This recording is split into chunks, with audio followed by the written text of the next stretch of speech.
সিলেট নগরী সহ জেলার সব উপজেলায় বন্যা কবলিত। ১৩ উপজেলায় ৮.৫ লাখ মানুষ পানিবন্দী। রাস্তাঘাট ডুবে যাওয়ায় সিলেটের সঙ্গে অনেক উপজেলার যোগাযোগ বন্ধ। বন্যার্ত মানুষের জন্য একের পর এক আশ্রয় কেন্দ্র খোলা হচ্ছে। এক তো পানির অবস্থা খুব খারাপ, ভয়াবহ অবস্থা, একদম ড্রেনের নালা সব পানি।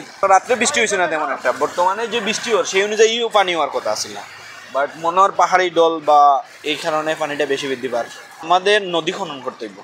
বেসিক্যালি মেন জিনিসটা হলো আমাদের নদীটা বড় আট ময়লা মানে, তারপরে শহরের যে ময়লা আবর্জনা আছে সবরই নদীতেই যায় পড়ে, তো সেইগুলা থেকে বারোই আইতে হইব, নদী খনন করতে হইব দিন শেষে, এছাড়া কোনো সমাধান নাই। যদি নদীগুলো খনন করতো তাহলে অবশ্যই পানিগুলা নদীতে চলে গেলে এখানে আর বন্যা হইতো না। সুনামগঞ্জে অন্তত ৫ লাখ মানুষ পানিবন্দী। শহরের নিচু এলাকাগুলো পানিতে ডুবে আছে।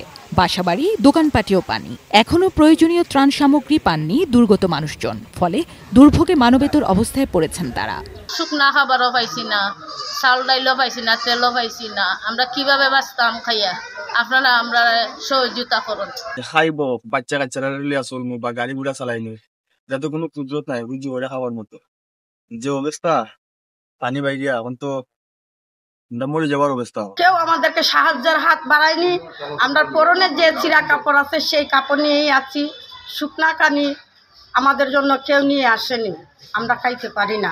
কাচ্চা ২-৩ দিন বড় আনা খাওয়া উপাস, রান্না চিরা বুড়ি খাওয়াই রাখতেছি, রান্তা ভাতটাছি না। ঘরে কোনো তা নাই, চুলা নাই, নাই, পানির উপরে বয়ে রয়েছি, সাং বাইন্দা উঠে বাচ্চা আসে যাওয়ার রাস্তায়ও সমস্যা হতো। টুক পানি ঘরের ভিতরে বর্তমানে আছে আপনি ৮ উপরে। এখানে হঠাৎ করে বন্যা ঈদের মধ্যে সব মডেল বাড়ি করে আসছে।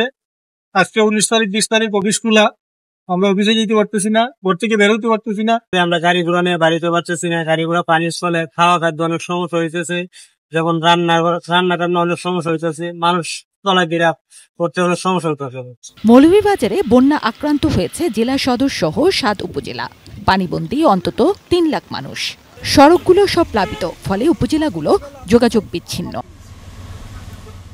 উত্তরবঙ্গেও শোনা যাচ্ছে বন্যার পদধ্বনি। কুড়িগ্রামের চরাঞ্চলে ১৫,০০০-এরও বেশি পরিবার পানিবন্দী। তলিয়ে গেছে সবজি আবাদ, ভেসে গেছে পুকুরের মাছ। আবহাওয়া অফিস জানিয়েছে আগামী ২ দিন সারা দেশে ভারী বৃষ্টিপাতের সম্ভাবনা রয়েছে। বর্তমানে যে অবস্থা সে অবস্থা মোটামুটি আকাশ মেঘলা থাকবে, কোথাও কোথাও বিক্ষিপ্তভাবে বিচ্ছিন্নভাবে বৃষ্টিপাত হবে, কোথাও কোথাও হালকা বৃষ্টিপাত হবে, কোথাও কোথাও ভারী বৃষ্টিপাত হওয়ার সম্ভাবনা আছে। রংপুর, ময়মনসিংহ, সিলেট এবং চট্টগ্রাম বিভাগের কোথাও কোথাও ভারী থেকে অতি ভারী বৃষ্টিপাতের যে প্রবণতা, সেই প্রবণতা আজ এবং আগামীকাল পর্যন্ত মোটামুটি অব্যাহত থাকবে। তারপরে বৃষ্টিপাতের প্রবণতা কিছুটা কমে যেতে থাকবে।